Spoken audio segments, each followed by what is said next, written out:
Welcome to Basics of C++. This is video number 10 and we will be discussing a very important decision making statement. It's known as the if statement. So first of all, what are decision making statements? So in C++, you're going to write programs which are sometimes sequential, as in you start from a place and you get to a destination. Sometimes not exactly sometimes, most of the times you're going to write a program which is going to start from a fixed starting point, but there are various destinations it can reach. As in, it has to make decisions based on the input, and it has to take different paths and give different types of output. So that's what decision making statements are. And the first one we're going to discuss is the if statement, which is the simplest of all of them. So the if block, I have a rough syntax here. So you write the keyword if, and then you open brackets and close brackets. Within that, you write some test condition. Let's say A is greater than equal to B, or A is equal to B, or by equal I mean A is double equal to B. You type that so that you compare. A and B are equal, then it's true. So the if statement will be true. So only if the test condition is true, then whatever is in those curly braces, right? So what you do is you write if and then you put a test condition. If that test condition is true, whatever is there within those curly braces is some special line of code that will get executed. So that special, that is do something special, will get executed only if the test condition turns out to be true. Otherwise, it is going to be ignored and you're just going to continue with your normal program. So let's take an example that is comparing two numbers. I have a code snippet. Let's say two variables are there, A is equal to 5 and B is equal to 10. Now I say if, and the test condition here is A is greater than B. So if A is greater than B, the the code that is A is greater than B will result in false here. So whatever is inside the curly braces of that if statement is not going to be executed. In the next line, so it goes on to the next line. Next line is if A is less than B. Now A is less than B is a true condition. So whatever is inside the curly braces of this if statement will be executed. That is, it will print C out A is less than B. So that's how you compare two numbers. So how do we use relational and logical operators together? So let's say you have to make a decision based on many test expressions. It's not just a single test expression. So you combined the relational and logical operators here. So for the first code snippet we have, or rough syntax we have, is if there is a test expression 1 and this test expression 2. So in the first case, we need both the test expressions to be true so that something special happens inside that curly braces.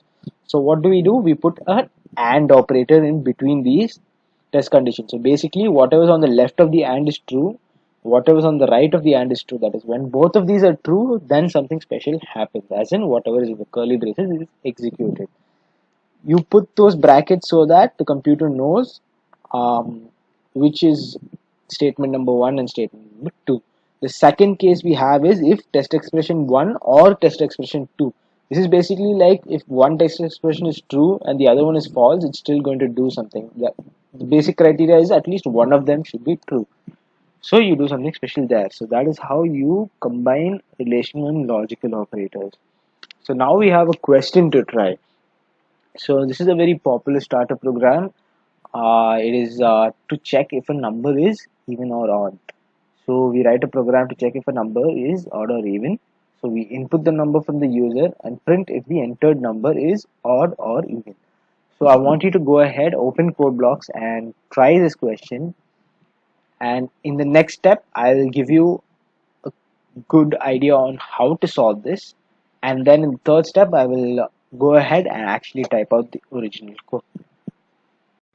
So let me give a hint as to how to solve this question. So for any number to be even, it should be divisible by 2.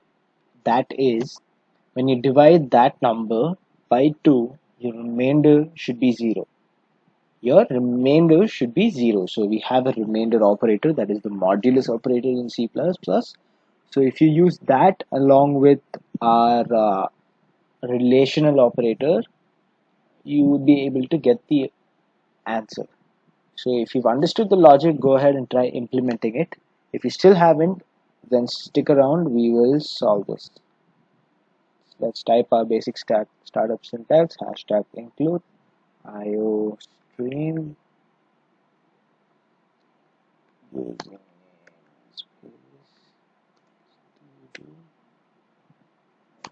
name. So what I need is an integer in, let's say, num for number, and I'm going to say cout,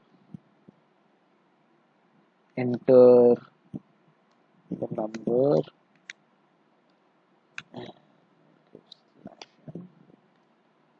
then I'm going to accept that number num. Okay, and now comes the trick part. So I'm going to use a simple if statement, and I'm going to say if num percentage, that is modulus 2, okay, is equal to 0. So how do you check if something is equal to 0, or if something is equal to another number? You use the relational operator double equal to. So if num percentage 2 is double equal to 0, so that basically implies that the number is divisible. So if it is divisible by 2, that means it has to be an even number. So I print cout even number. But okay, I forgot the quotes. Even number. We have that. Okay. Next is if. Now we have to check if it is not divisible by 2. There is a much simpler way to do this, as in if a number is not divisible by 2, it's odd. If a number is divisible by 2, it is even. So there is a way to just check it once, and then you can assume the second part to be true if the first part is false. And there is a different control statement, or a modified version of the if, which we'll learn in the next lecture. But for as of now, we are going to use two if statements.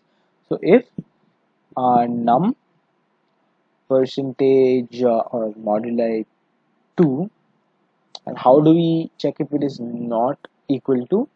We use the not equal to 0. Okay, so that's how you do it. If num percentage 2 is not equal to 0, then you print cout odd number slash n. That's pretty much the program here. So I'm going to save that.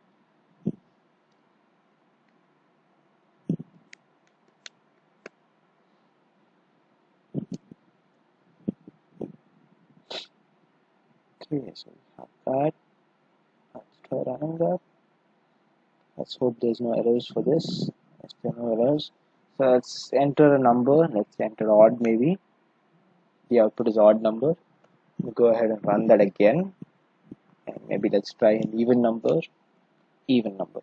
So there's a much simpler way to solve this program. You need to make a modification in the highlighted lines. We will learn how to do this in the next lecture. Thank you.